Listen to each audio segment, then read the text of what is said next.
In 1996, one of the most popular family dramas of the 1990s premiered on U.S. television, a series that told a story of Christian values, clear morality, and the ideal of a wholesome, intact family, a pastoral father, a loving mother, their 7 children, and a community that could always rely on them.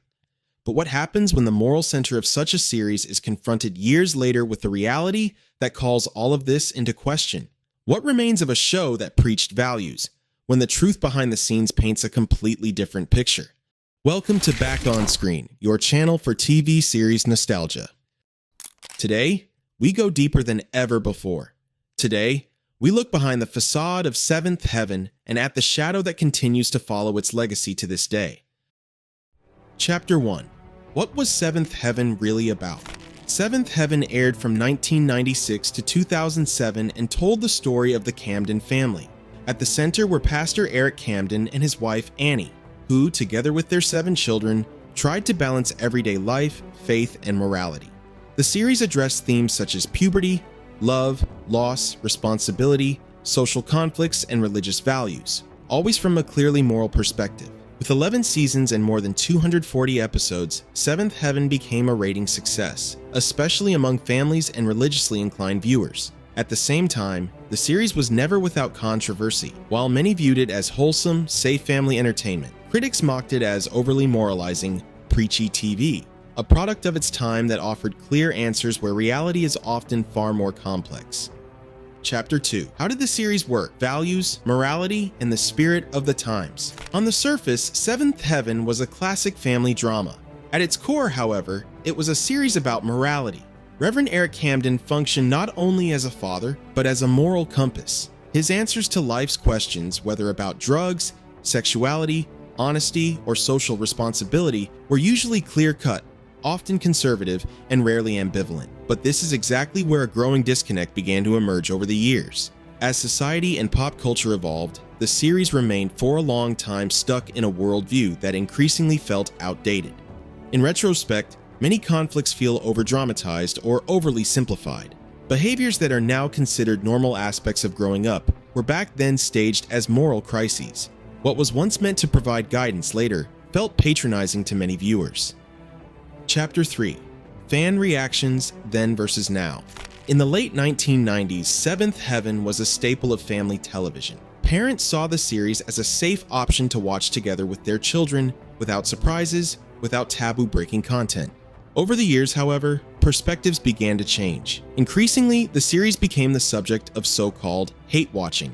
Viewers criticized the kitsch, the heavy-handed moralizing, and the lack of nuance in moral questions. Today, many new viewers perceive the series as antiquated or off-putting. And then there is the scandal that, in hindsight, overshadows everything and can no longer be separated from the series. Chapter 4. Jessica Biel and the First Visible Crack.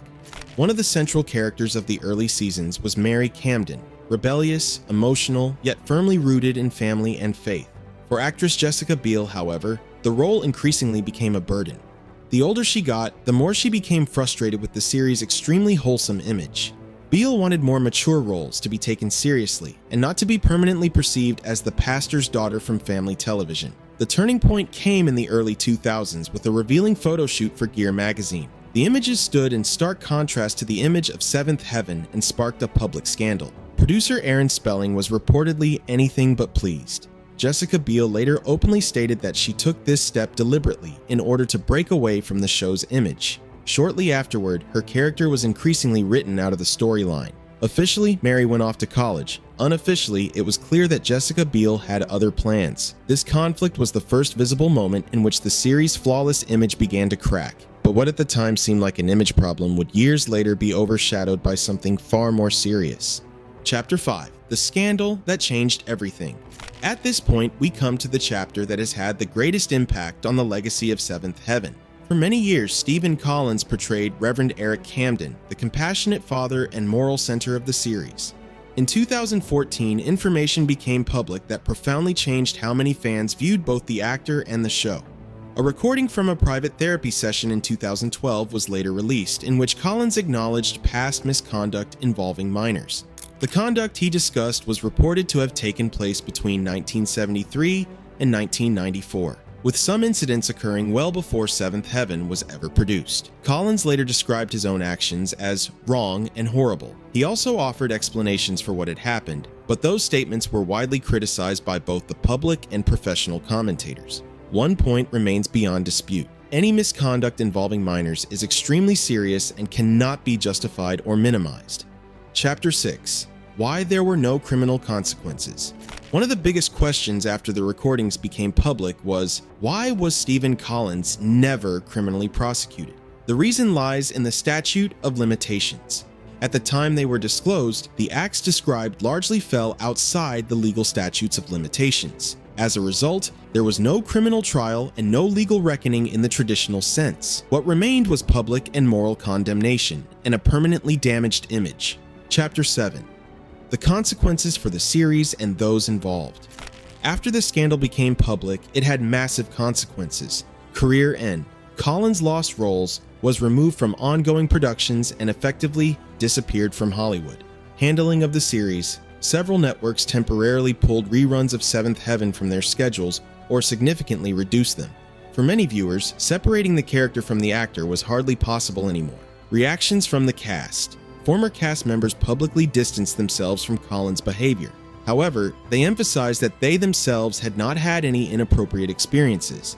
In rewatch podcasts, it was openly discussed how difficult it is to view the series objectively in retrospect. Chapter 8. How is Seventh Heaven viewed today? Today, the series exists in two parallel worlds. One, as a nostalgic memory. For many, it remains a part of their childhood, associated with shared TV evenings, simple stories, and a sense of safety. Two, as a cultural product with a troubled legacy. For others, the series is inseparably linked to the scandal. Added to this is a moral framework that, in hindsight, feels outdated, one that some today perceive as embarrassing or cringe. Both exist side by side and can hardly be separated. Chapter 9. What we can learn from it. At the tip of the iceberg, Seventh Heaven stood as an idealized image of a perfect world. But beneath the surface, the following became apparent: the gap between on-screen values and off-screen reality. The enormous impact that the behavior of a single individual can have on an entire cultural work, and the conflict between nostalgia and uncomfortable truth. Perhaps the most important realization is this: television and reality are not the same, but they influence one another. We often very much want to believe what we see there. Seventh Heaven began as an idealized vision of a world in which moral answers seemed clear and simple. But the story behind the series shows that reality is rarely that clear-cut. Sometimes a single shadow casts a long light over everything we thought we knew. And sometimes television does not remind us of how the world is, but of how much we wish it were that simple.